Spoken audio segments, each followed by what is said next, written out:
Bora lá, pessoal, o professor Jonathan aqui. Vamos fazer a resolução do Enem 2022. O sinal sonoro oriundo da queda de um grande bloco de gelo de uma geleira é detectado por dois dispositivos situados em um barco, sendo que o detector A está imerso em água e o B na proa da embarcação. Então, o A está aqui, ó, dentro da água e o B está na proa da embarcação. E aí, a velocidade do som na água é de 1.540 metros por segundo e no ar é de 340 metros por segundo. O som, como ele é uma onda mecânica, ele se propaga com velocidades diferentes conforme o meio. Então, quanto mais denso o meio, ele se propaga com uma velocidade maior, porque é mais fácil ali de se propagar devido às ligações das moléculas e com a vibração, né, da onda sonora, ela consegue ir mais rápido. Se a gente olhar aqui também os gráficos, né, que a gente está aqui, a gente percebe que a diferença entre os picos aqui do som, né, esse primeiro A que é na água ocorreu a 220, ocorreu antes, né, porque é mais veloz, e o outro ocorreu em 232. Então, 12 segundos depois é que o som foi chegar pelo ar. Então, na água chega 12 segundos antes, no ar 12 segundos depois. E a distância da geleira até o barco é L. Então, o que a gente quer saber é essa distância L aí da geleira, devido a esse atraso no tempo, né, e as medidas aí que foram feitas no barco. Então, o que a gente sabe, né? A velocidade, então, no A, que é na água, vai ser essa distância L sobre o tempo, né? Velocidade é espaço no tempo. E o B é L sobre o tempo, só que ali a gente chamou de tempo B, que é o tempo do sensor B, que é o sensor que está no ar. E o sensor A está na água. Então, se a gente pegar os tempos, o que nós sabemos?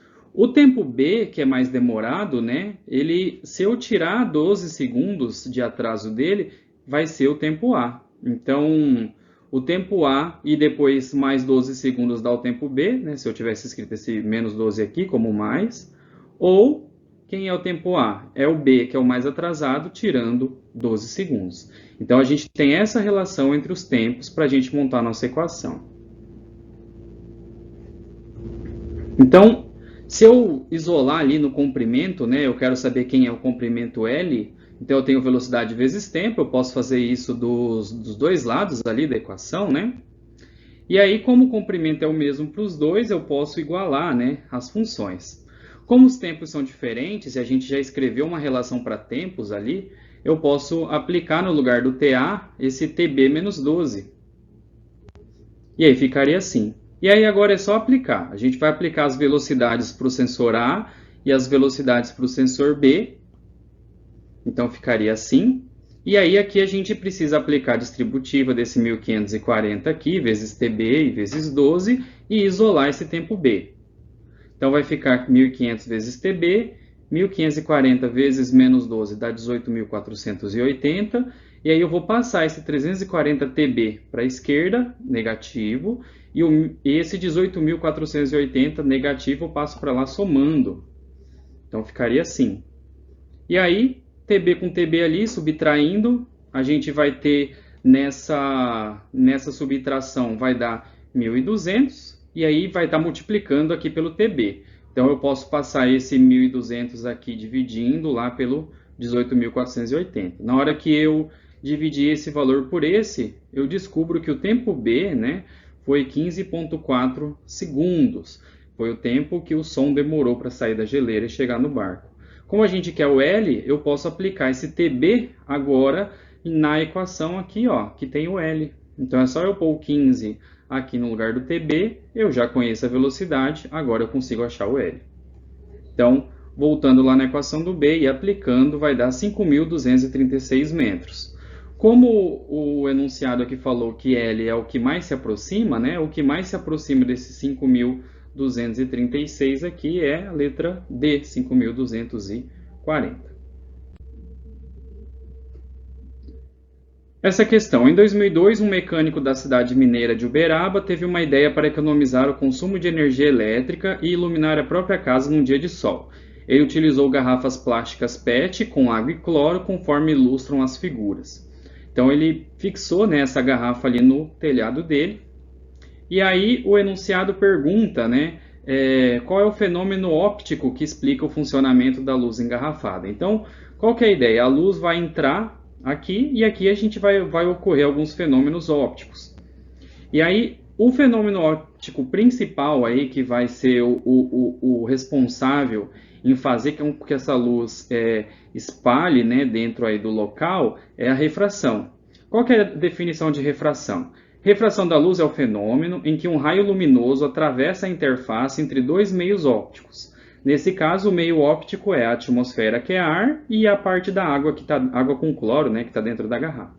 E quando isso ocorre uma mudança de velocidade e uma possível mudança de direção. Então, nessa ilustração aqui, ó, o raio, quando ele sair do ar e entrar na água, ele ocorre um desvio, e esse desvio ele é responsável em ajudar a espalhar a água que está entrando dentro da garrafa.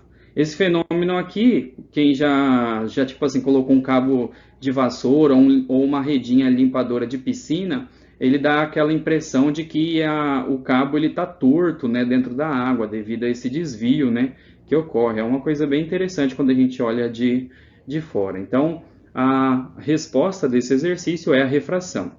Ocorre, por exemplo, reflexão ali dentro, ocorre absorção de luz também ali na garrafa, mas o principal, né, que funciona para desviar a luz e ela preencher aí o espaço é a refração. Questão 98. A fim de classificar as melhores rotas em um aplicativo de trânsito, um pesquisador propõe um modelo com base em circuitos elétricos. Nesse modelo, a corrente representa o número de carros que passam por um ponto da pista no intervalo de 1 segundo. A diferença de potencial, DDP, corresponde à quantidade de energia por carro necessária para o deslocamento de 1 metro. De forma análoga à lei de Ohm, cada via é classificada pela sua resistência, sendo a de maior resistência a mais congestionada. O aplicativo mostra as rotas em ordem crescente, ou seja, da rota de menor para maior resistência. Então, olha que interessante. Essa comparação é como se fosse assim, cada carro ele seria uma carga elétrica, a rua ali seria o fio, cada carro ele tem uma energia, né, que ele está chamando de DDP por carro, e quanto mais congestionado, significa que tem mais resistência, ou seja, é uma maior dificuldade de passagem da carga, né? Então, é uma analogia aí de trânsito com corrente elétrica para resolver. Então, quanto menos resistência elétrica, mais fácil passar a carga, e nesse exemplo, mais fácil passar o carro. Então, vamos escrever a lei de Ohm, né? V, que é o potencial elétrico, igual resistência vezes corrente, V igual a RI. Então, nós temos os dados aqui, ó, ali da rota, da DDP e da corrente. Então, a gente pode fazer para rota 1, rota 2 e rota 3 e descobrir a menor resistência.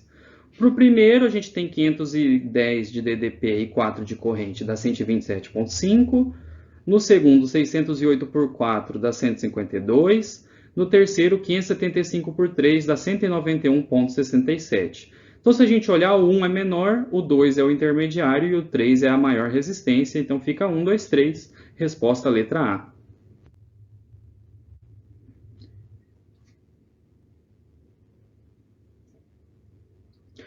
Um buraco negro é um corpo celeste que possui uma grande quantidade de matéria concentrada em uma pequena região do espaço, de modo que sua força gravitacional é tão grande que qualquer partícula fica aprisionada em sua superfície, inclusive a luz. Então, como a luz fica aprisionada, por isso que a gente chama de buraco negro, porque a luz não consegue sair ali dessa atração gravitacional.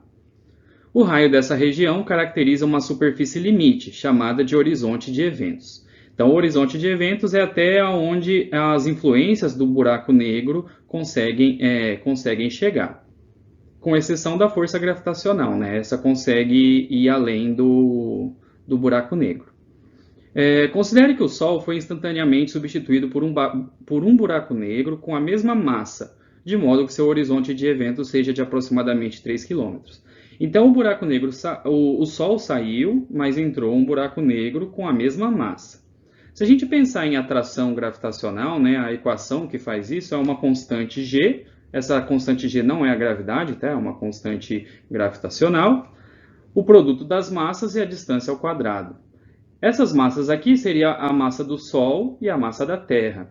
E aí vai trocar o Sol por um buraco negro com a mesma massa, ou seja, vai manter a mesma distância, a mesma constante G, e as mesmas massas, ou seja, a força gravitacional, que é a responsável em fazer os movimentos de translação, né, dos planetas no sistema solar, vai continuar a mesma. Ou seja, se a força gravitacional continua a mesma, eles vão manter as mesmas órbitas. Então, o horizonte de eventos aqui é muito pequenininho, é só de 3 km. A distância Terra-Sol é 149.600.000 quilômetros, então é uma distância muito maior. Então a gente está bem longe desse horizonte de eventos que nesse caso aqui é pequeno. Então as órbitas ficariam inalteradas. Uma lanterna funciona com 3 pilhas de resistência interna igual a 0,5 ohms cada, ligadas em série. Então, pilha, normalmente, se ela não for ideal, né, ela tem uma resistência interna também, então também dissipa energia. Quando posicionadas corretamente, devem acender a lâmpada incandescente de especificações 4,5 watts e 4,5 volts. Cada pilha na posição correta gera uma força eletromotriz de 1,5 volts. Uma pessoa, ao trocar as pilhas da lanterna, comete o equívoco de inverter a posição de uma das pilhas. Então, em vez de ficar certinho negativo com positivo, vai ter uma que vai ficar negativo com negativo ou positivo com positivo. Considere que as pilhas mantêm contato independentemente da posição. Com esse equívoco, qual é a intensidade da corrente que passa pela lâmpada ao se ligar à lanterna? Então, esses exercícios de circuito, sempre a dica é a gente desenhar o circuito, que aí vai facilitar a nossa interpretação. Então a gente tem que fazer o quê? 2 pilhas na posição correta e uma pilha... Vou fazer uma pilha desenhada ao contrário. Dentro da pilha aqui, ó, tá esse símbolo aqui de 2 barras paralelas, uma maior que a outra, que é o símbolo de DDP, né, de fonte de energia, e esse aqui é o símbolo do resistor. Então, 2 pilhas ligadas corretamente e uma ao contrário. E aí vai ligar uma lâmpada incandescente. As lâmpadas incandescentes, né, elas funcionam dissipando energia da mesma forma que um resistor. Então a gente pode considerar a lâmpada incandescente como um resistor. Então eu vou desenhar um resistor ali. O enunciado falou que está todo mundo em série. Então vamos passar fio aí e ligar todo mundo, certo? Então 2 pilhas para um lado, uma para o outro e vão acender a lâmpada, que é um resistor. Então agora a gente consegue montar equações matemáticas que vão resolver isso. Então, como a gente não sabe o potencial que vai ser dissipado ali pela lâmpada, a gente pode calcular ele pela equação de potência, né? A potência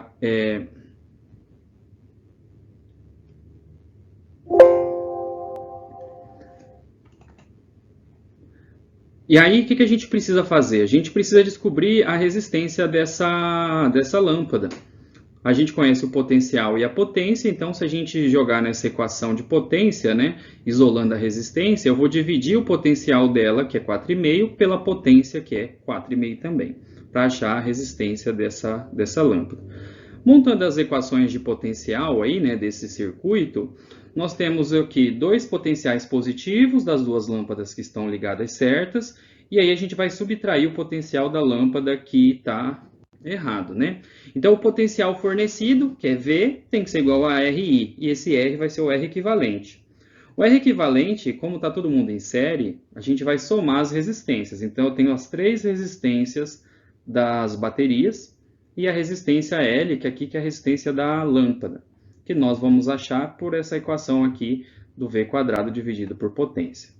Então, aplicando os valores, né, o enunciado falou que cada lâmpada tem um ADDP de 1,5, então 1,5, 1,5 e menos 1,5, e as resistências são meio, meio e meio, as resistências internas das baterias, e aqui a equação ali que a gente montou ali anteriormente.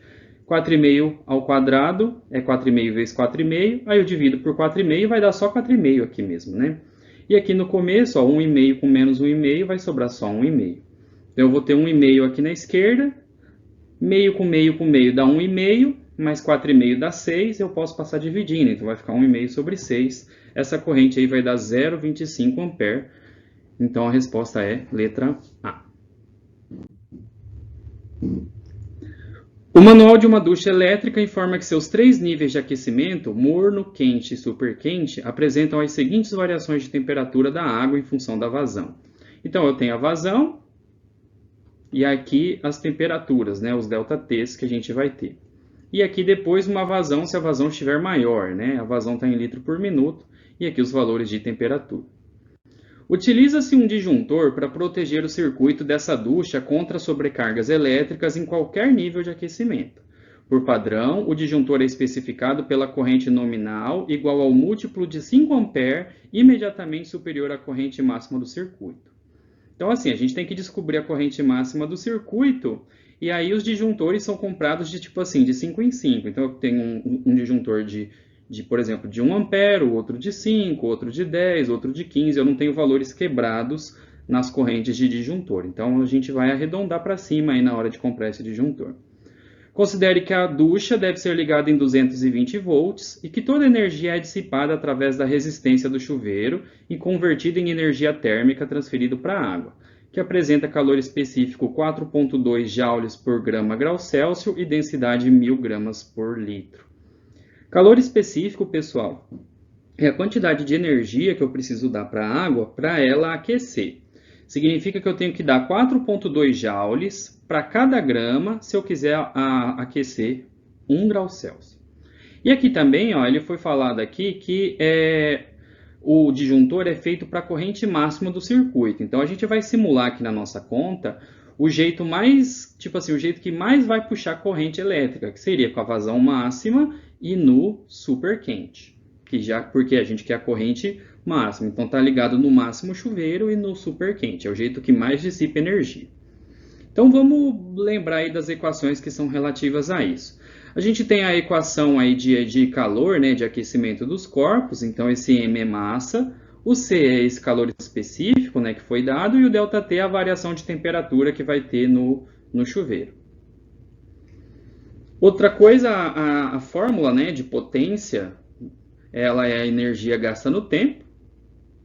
E também, se a gente relacionar com corrente, né, potência também pode ser corrente vezes potencial elétrico. Ali na tabela ele deu a vazão. Normalmente vazão, né, a gente pega a vazão no volume no tempo. Então ali se a gente olhar na tabela está em litro por minuto, aqui. Só que se nós olharmos a nossa equação do calor, a gente está em função de massa. Então existe também a fórmula da vazão mássica, que em vez de eu usar litro, eu posso usar quilograma, por exemplo, quilograma de água por tempo. Cada litro tem 1 quilo, então a gente pode fazer essa transformação. Então vamos lá. No lugar do calor, né, calor é energia medido em joule, se eu pego aqui nessa equação aqui que tem energia e passar o tempo multiplicando, potência vezes tempo é energia. Então, no lugar desse Q aqui, eu vou colocar potência vezes tempo. Na massa aqui, se a gente olhar na equação da vazão mássica, se eu pegar a vazão mássica e multiplicar pelo tempo, eu tenho a massa. Então, no lugar do M, eu vou colocar aqui, ó, vazão mássica vezes tempo. E aqui o C, ΔT.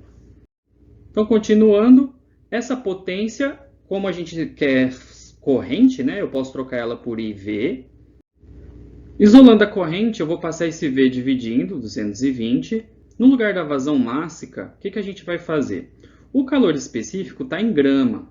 Então, a gente vai fazer esse litro aqui, né? Cada litro tem 1 quilo. Então, se eu quiser fazer em gramas, eu, em vez de fazer 6 quilogramas, eu vou usar 6.000 gramas. E aí eu vou fazer a vazão mássica em grama por minuto. Eu troco minuto por segundo, vai ficar 60 aqui. E aí eu posso usar esse calor específico em 4,2, né, já que ele está em grama. Outro jeito seria passar esse 4,2 para 4.200, aí ficaria joule por quilograma. E em vez de 6.000, eu ia usar 6 quilogramas por 60 segundos. Dá na mesma, nesse exemplo aqui, eu optei por passar tudo para grama. Então, os 6 litros por minuto é 6 quilos por minuto, 6 quilogramas, e aí passando o quilograma para grama dá 6.000. Então 6.000 dividido por 60 vezes 4,2, que é o calor específico, vezes 15, que é a variação de temperatura do superquente. Se a gente resolver isso daí, vai dar 28,63. E aí, como tem que ser, o disjuntor tem que ser igual ao múltiplo subsequente, né? Então tem que ser de 30 ampere, letra B. Um pai faz um balanço utilizando 2 segmentos paralelos e iguais da mesma corda para fixar uma tábua a uma barra horizontal. por segurança, opta por um tipo de corda cuja tensão de ruptura seja 25% superior à tensão máxima, calculada nas seguintes condições. O ângulo máximo atingido pelo balanço em relação à vertical é igual a 90 graus. Os filhos utilizarão o balanço até que tenham uma massa de 24 kg. Além disso, ele aproxima o movimento do balanço para o movimento circular uniforme, considera que a aceleração da gravidade é igual a 10 e despreza forças dissipativas, ele quer a tensão de ruptura da corda. Então, o que acontece? A gente vai ter aqui o balanço com duas cordas. Esse balanço ele vai balançar até 90 graus, então ele vai, na hora que estiver balançando, né, ele sai dessa posição e vai até 90. Os filhos só vão poder usar aqui até 24 kg, então na hora de calcular esse peso a gente vai usar essa massa. E depois a tensão de ruptura é essa daqui, ó, 25% superior à tensão. Então a gente vai descobrir a tensão e depois vai acrescentar, né, esse 25% que está aí. Vamos lá, descobrindo as tensões. Pela segunda lei de Newton, a gente tem que força resultante é massa vezes aceleração. Só que como a gente está falando de que aproxima de um movimento circular, essa aceleração que a gente vai usar é a aceleração centrípeta. E a força resultante vai ser, eu tenho duas tensões para cima, um peso para baixo, então eu tenho 2T menos P. E no lugar da aceleração centrípeta, a gente usa a fórmula, né, da aceleração centrípeta, V² sobre L. Então aqui a gente fica com duas incógnitas, né? A gente não conhece a tração e não conhece o L. Então a gente vai ter que buscar também outras relações aí para conseguir resolver. A velocidade também é desconhecida. Então um jeito da gente tentar resolver é pela equação da energia mecânica. Então o que a gente tem? Esse balanço, ele se movimenta aqui como um movimento circular, né? Então ele vai, na hora que ele estiver a 90 graus, ele para e volta a balançar, vai até outro lado, para e volta. Então ele fica como se fosse um movimento de pêndulo aqui, né? Vai até a altura máxima, para, volta, aqui embaixo ele vai ter a velocidade máxima, quando ele começa a subir de novo ele começa a frear, atinge a altura máxima, para e volta. Ou seja, nas alturas máximas a velocidade é zero, aqui na altura mínima a velocidade é a velocidade máxima. Então a gente consegue montar uma equação de energia mecânica. A energia mecânica, já que a gente está desprezando forças dissipativas, ela vai se conservar. Então a energia mecânica inicial é igual à energia mecânica final. Quem é energia mecânica? Ela é a soma das energias cinéticas e potenciais aí do problema. Então nesse problema aqui, na hora que ele está na altura máxima, ele só tem altura em relação ao solo. Então ele só tem energia potencial gravitacional. E a velocidade é zero, então não tem energia cinética. Quando ele está aqui embaixo, ele só tem velocidade, mas não tem altura. Se ele não tem altura, ele não tem energia potencial gravitacional, só tem energia cinética. Então o que a gente igualou aqui? A energia potencial gravitacional desse momento 1, da altura máxima, com a energia cinética da altura mínima. Eu tenho massa dos dois lados, eu posso simplificar, e aí isolando, né, o 2 eu passo para o outro lado, então fica 2GL igual a V². Eu poderia passar esse quadrado para cá como raiz, mas se vocês olharem a equação anterior, eu estou precisando de um V² lá. Ó. Então eu vou levar esse 2GL no lugar do V². Então vai ficar 2T menos P, peso é massa vezes gravidade, eu já tinha um M lá, né? Um M sobre L no lugar do V², 2GL. A massa que as crianças podem ter é 24, gravidade 10. E aí eu tinha um L aqui, ó, e um L em cima. Eu simplifiquei, então as tensões não vão depender do comprimento da corda. E aí, aplicando os valores aqui, o que eu vou ter? Esse 24 vezes 10 vai dar 240. Esse 24 vezes 10 vezes 2 dá 480. Se eu passo esse menos aqui, ó, menos 240 para lá, eu passo ele somando. Então, por isso que ficou 240 mais 480. E aqui eu tenho 2T, esse 2 passa dividindo. Então a tensão da corda é 360 N. Se a gente esquecesse, né, que tem aquele 25% de tensão, eu já ia ter que... eu já ia marcar a letra C aqui. Só que a gente tem que lembrar que a gente tem essa tensão de 25%. Então nós precisamos acrescentar 25% na conta. Como que acrescenta 25%? Eu multiplico por 1, que é 100%, mais 0,25, que é o 25%. Então, se eu multiplico por 1 e 25, eu vou ter aqui 450 newtons. Então a resposta certa é letra D. Vamos lá, questão 114. A variação da incidência de radiação solar sobre a superfície da Terra resulta em uma variação de temperatura ao longo de um dia, denominada amplitude térmica. Então, como o Sol nasce, chega lá na parte mais alta e depois se põe, a temperatura do planeta vai variando devido a essa radiação que vai variando também. Edificações e pavimentações realizadas nas áreas urbanas contribuem para alterar as amplitudes térmicas dessas regiões, em comparação com regiões que mantêm suas características naturais, com presença de vegetação e água, já que o calor específico do concreto é inferior ao da água. Ou seja, locais com vegetação natural e locais com construções, eles se aquecem de maneiras diferentes devido ao calor específico ser diferente. Assim, parte da avaliação do impacto ambiental que a presença de concreto proporciona às áreas urbanas consiste em considerar a substituição de área concretada por um mesmo volume de água e comparar as variações de temperatura devido à absorção da radiação solar nas duas situações, concretada e alagada. Então, um jeito de ver, tipo assim, qual que é a diferença de eu ter vegetação natural e concreto para facilitar a conta é supor que em vez de concreto fosse tudo água, aí você pode calcular para ver o que acontecia. Desprezando os efeitos da evaporação e considerando que toda a radiação vai ser absorvida, essa avaliação pode ser realizada com os seguintes dados. Então, ele dá a densidade da água e do concreto e o calor específico da água e do concreto. Então, o concreto ele é mais denso que a água, ou seja, para um mesmo volume, né, ele tem muito mais massa. Então, vamos montar as equações aí. A gente conhece a densidade, né, massa sobre volume, e também, né, se eu passo o volume ele multiplicando, eu tenho que massa é densidade vezes volume. Pela equação aí de calor, né, eu tenho que a equação de calor da água é a massa da água, calor específico da água, variação de temperatura. Se eu fizer para o concreto, mesma fórmula, né? E aí vamos aplicar os valores que a gente conhece. Então, no lugar da massa, como o exercício deu a densidade, eu vou trabalhar com densidade vezes volume, tanto para a parte da água como ali para a parte de concreto. Então, a densidade da água é 1000, o volume, e o calor específico 4,2, e aí eu estou deixando aqui o volume ΔT aqui para a direita. Aqui na frente, quer dizer, esse produto vai dar 4.200, e aqui vamos fazer para o concreto. Densidade do concreto, volume, calor específico é 0,8 e ΔT. E aí vai ficar 2.500 vezes 0,8 dá 2.000. Como eu quero a razão, né, eu vou dividir as duas equações aí, né, do Q da água por Q do concreto. Na hora que eu dividir, eu corto V, corto T, divido 4.200 por 2.000, isso vai dar 2,1, letra B. O eixo de rotação da Terra apresenta uma inclinação em relação ao plano de sua órbita em torno do Sol, interferindo na duração do dia e da noite ao longo do ano. O planeta Terra ele é inclinado. Isso faz com que durante o ano ou o hemisfério sul ou o hemisfério norte receba mais radiação.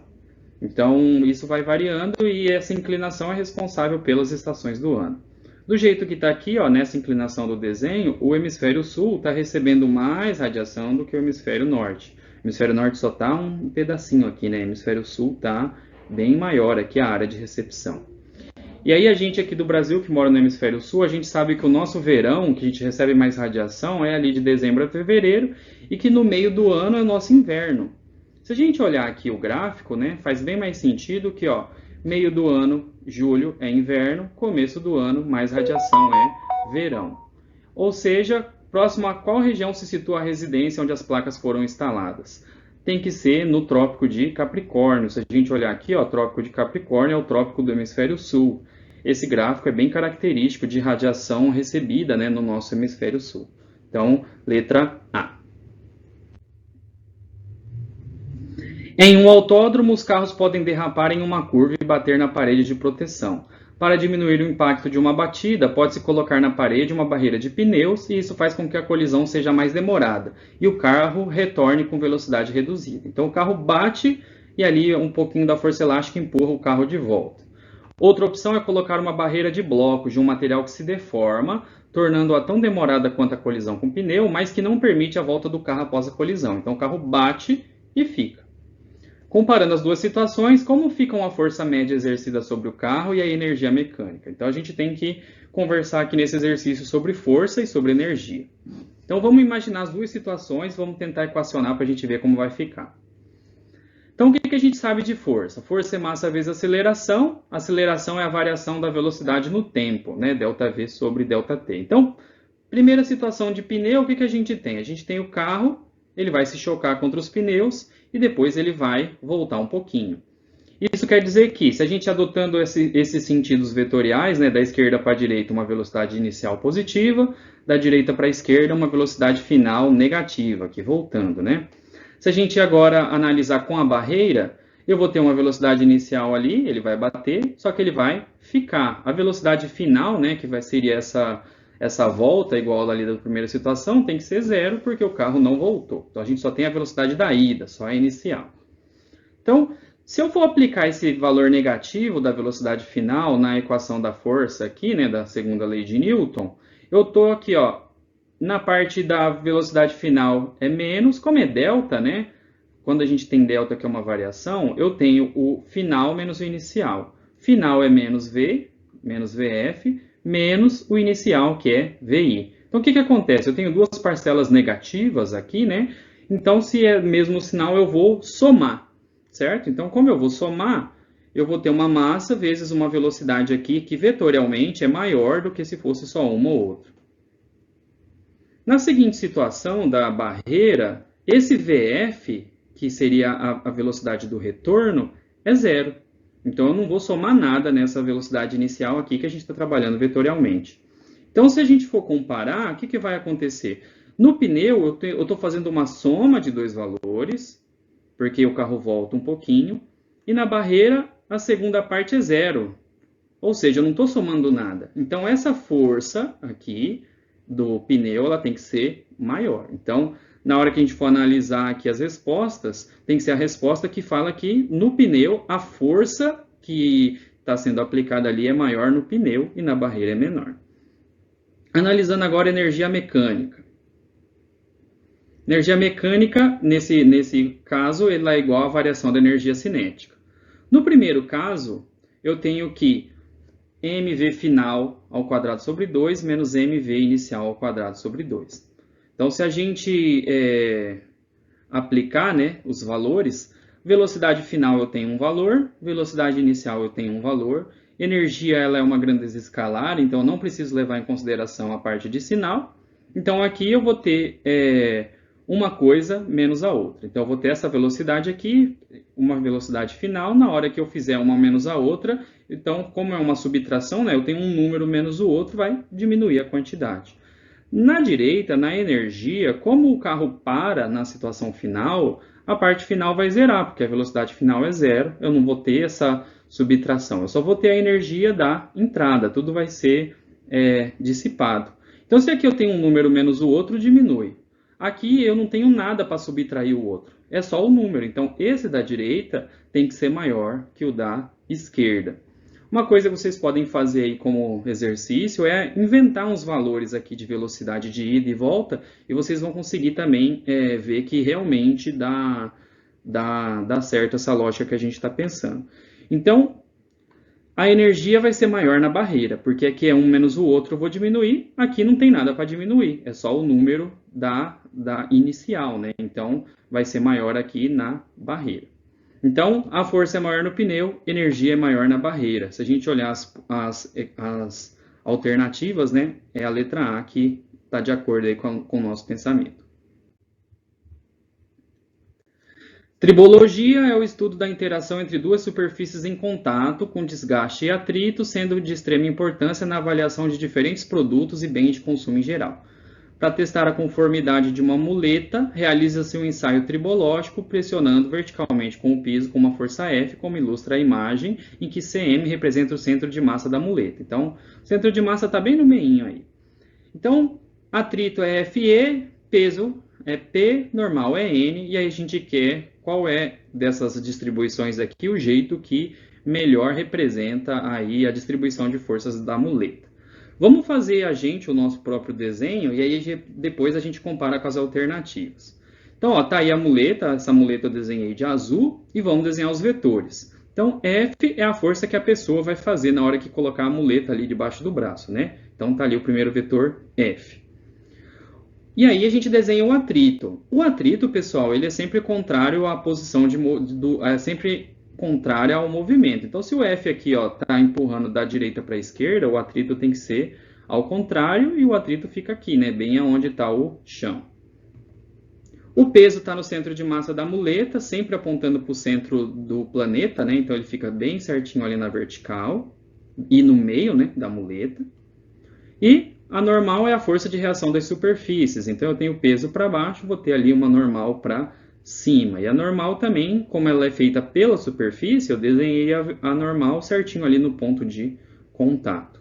Se a gente comparar esse desenho nosso ali, vai estar igualzinho o da letra E. Em um dia de calor intenso, dois colegas estão a brincar com a água da mangueira. Um deles quer saber até que altura o jato de água alcança, a partir da saída de água, quando a mangueira está posicionada totalmente na direção vertical. O outro colega propõe então o seguinte experimento. Eles posicionam a saída de água da mangueira na direção horizontal a 1 metro, a 1 metro de altura em relação ao chão, e então medirem a distância horizontal entre a mangueira e o local onde a água atinge o chão. A medida dessa distância foi de 3 metros e a partir disso eles calculam o alcance vertical do jato de água. Vamos ilustrar isso aí para ficar mais fácil de ver. Os dois amigos querem saber a altura máxima jogando água só na vertical. Só que como eles não conseguiram descobrir, eles montaram na horizontal e aí na horizontal a gente tem esses dados. Ela chega a 3 metros para frente e 1 metro de altura e aí a gente tem a gravidade 10 metros por segundo ao quadrado. E aí, na vertical, a gente não sabe a altura que vai chegar. Então, a ideia é, com os dados da horizontal, a gente descobrir e tentar montar da vertical. O que a gente tem de igual nas duas situações? A velocidade inicial ali, né, da água na hora que ela sai, que é ali da força da mangueira, vai ser o mesmo nos dois casos. Então, vamos analisar as equações. Na horizontal, ali no primeiro caso, né, quando a gente faz um lançamento que ele é vertical e horizontal ao mesmo tempo, né, o lançamento oblíquo, na horizontal a gente tem movimento retilíneo uniforme, na vertical a gente tem movimento uniformemente variado. Então vamos analisar a horizontal primeiro. A gente tem que S igual a S0 mais VT, a equação aí do movimento retilíneo uniforme. E aí o espaço é 3, eu vou considerar que o espaço inicial seja 0, e aí velocidade de tempo a gente não tem. E a velocidade é constante, né, porque é movimento retilíneo uniforme. Então 3 igual a VT. Na vertical, eu tenho que S igual a S0 mais V0t mais GT quadrado sobre 2. Então, na vertical, eu vou considerar que o espaço final é 1 e o inicial é 0. Ele sai do 0 e chega no 1 na vertical ali, né, no desenho, a gente só vai ter 1 metro. A gravidade é 10. Como eu estou considerando que a água, quando ela cai, ela ganha velocidade, eu vou usar essa gravidade positiva. Resolvendo aí, isso aqui 10 sobre 2 dá 5. E esse 5 que está multiplicando eu passo dividindo, o quadrado do t eu passo como raiz, então eu vou ter raiz de 1/5 como o nosso tempo. E aí a gente consegue ir para frente. Na hora que eu aplicar essa raiz de 1/5 lá no lugar do tempo, né, daquela fórmula ali, a gente tem que a velocidade vai ser 3 vezes raiz de 5, porque aqui é raiz de 1/5, na hora que eu passar para cá o 5 que está embaixo da fração ele passa para cima, né, então fica 3 raiz de 5. Agora que a gente conhece a velocidade de saída da água, né, eu consigo fazer na vertical. A gente tem diversas equações que a gente pode aplicar. Como a gente não conhece o tempo, né, que vai demorar para atingir a altura máxima, normalmente esses tipos de exercícios saem pela equação do Torricelli, que é uma equação que não depende do tempo. Então, a velocidade final é a velocidade da altura máxima, então imagina que a água vai sair, quando ela chegar lá em cima, ela cai. Então ela sobe, sobe, sobe, sobe, vai freando, né, com a gravidade. Na altura máxima, freia e cai. Então, na altura máxima, a velocidade é 0. A velocidade inicial que ela vai sair é esse 3 raiz de 5. Esse 3 raiz de 5, quando eu fizer ele ao quadrado, eu vou ter 3 raiz de 5 ao quadrado, então vai ser raiz de 5 ao quadrado, eu corto raiz com o quadrado, vai dar 5. 3 ao quadrado é 9, 9 vezes 5 dá 45. Na hora que eu fizer 2 vezes menos 10 aqui dá menos 20. Passo 45 positivo para o outro lado negativo. Passo o menos 20 que está multiplicando, dividindo. Na hora que eu dividir, menos com menos corta. 45 por 20 dá 2,25. Então 2,25 é a altura máxima que a água chega. Letra B. O quadro mostra valores de corrente elétrica e seus efeitos sobre o corpo humano. Então, se a pessoa recebe 10 mA, ela tem dor e contração muscular. Entre 10 e 20, aumento da contração muscular. De 20 a 100 mA, ela pode ter uma parada respiratória. De 100 mA até 3 A, ela pode ter fibrilação ventricular, então, um problema no coração. Acima de 3 A, parada cardíaca e queimadura. E aí, aqui ele dá as resistências que a pele molhada e a pele seca tem. A pele seca, 500 kΩ, ela é mais resistente à passagem de corrente. Só que se a pessoa estiver molhada, essa resistência reduz apenas para 1 kΩ. Então, por isso que quando é perigoso, né, pessoa molhada mexer com eletricidade. Ele está falando assim, ó, que as pessoas podem sofrer um acidente utilizando 2 baterias de 12 volts. E aqui ele dá qual que é o jeito que a pessoa sentiria, né, esse choque, né, essa parada respiratória aí. Então, o jeito da gente conseguir esse 12 volts, né, e o jeito de intensificar as potências desse 12 volts é nas ligações em série. Quando a gente liga a bateria em série, a gente aumenta a voltagem, né, a gente soma a voltagem das baterias. Então, eu tenho que ligar de um jeito que eu vou somar o V1 e o V2 de cada bateria para eu aumentar. Então, o potencial que vai ter é 12 volts. Usando a lei de Ohm, V igual a RI, e isolando ali para a corrente, né, eu vou ter V sobre R, eu aplico o 24, coloco a resistência como 1000. Por que resistência como 1000? O enunciado falou que vale 1 kΩ a resistência da pessoa molhada. Então, 1 kg é 1000. E aí, calculando isso, vai dar 24 mA, que é certinho ali, ó, o item da tabela de parada respiratória. Então, a ligação em série é a ligação da letra A, é o único jeito, né, que teria para fazer a pessoa ter essa parada respiratória. Todas as outras combinações não dariam essa corrente elétrica.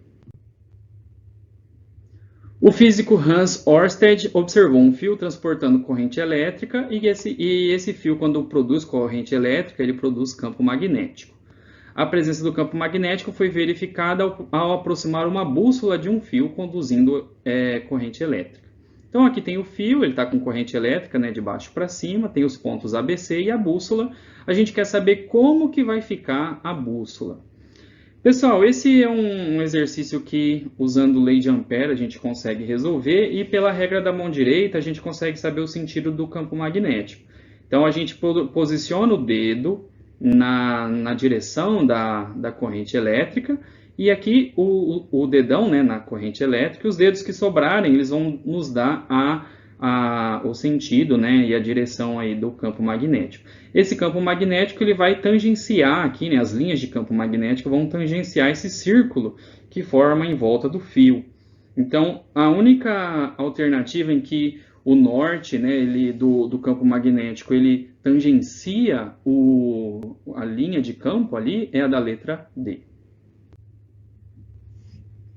Em 2017, foi inaugurado no estado da Bahia o Parque Solar Lapa, composto por 2 usinas, capaz de gerar cerca de 300 GWh de energia por ano. Considere que cada usina apresente potência igual a 75 MW, então as duas juntas vão fazer 150 MW. Considere ainda que a irradiância solar média é de 1.500 watts por metro quadrado e que a eficiência dos painéis é de 20%. Então vai chegar a 1.500 watts para cada metro quadrado, mas a placa solar só vai aproveitar 20%. Então a gente quer saber quantos metros quadrados que tem lá no parque solar. Então lá, a potência de uma usina é 75 MB, a potência do parque é 150 MB vezes 10 a sexta. Como a gente quer do parque, né, inteiro, a gente vai fazer com 150. A irradiância, né, ou a intensidade aí de uma energia, ela pode ser dada como potência por área. Watt de potência por área, que é metro quadrado. Então, como eu quero a área, né, eu vou passar a área para a esquerda e a intensidade aqui dividindo, né? Então fica potência sobre I. Aplicando valores, o que a gente tem? A gente tem 150 vezes 10 a sexta, que é a potência do parque. E aqui na irradiância eu tenho o 1.500 vezes 20%. 20% é 20 dividido por 100. Na hora de resolver isso aqui, ó, um dos jeitos, né? Como aqui é divisão de fração, eu posso pegar essa fração de baixo e escrever ela em cima com um sinal invertido, né? Quem está embaixo vai para cima. Então é 20 sobre 100, eu posso escrever lá na frente 100 por 20. Porque divisão de fração é a mesma coisa de eu multiplicar pelo inverso, né? Então eu posso colocar aqui. E aqui também, ó, se eu pegar, tem 150 em cima, vezes 10 a sexta. Se eu pegar esse 1.500 aqui, ó, andar a vírgula uma casa, eu fico 150 vezes 10 a 1. Esse 10 a 1 eu posso levar para cima como 10 a menos 1. Então 10 a sexta com 10 a menos 1 fica 10 a quinta. 150 por 150 eu corto. Então fica só 10 a quinta. Tem outros jeitos de fazer, esse é um dos jeitos. Então eu vou fazer 10 a quinta vezes 100 dividido por 20, que é a mesma coisa de eu fazer 5 vezes 10 a quinta, né? 100 dividido por 20 dá 5. Então, 5 vezes 10 a quinta vai dar 500.000 metros quadrados. Letra B. Então é isso, pessoal. A gente termina aqui nossa resolução, né, da prova do Enem de 2022 e obrigado aí por assistirem o vídeo.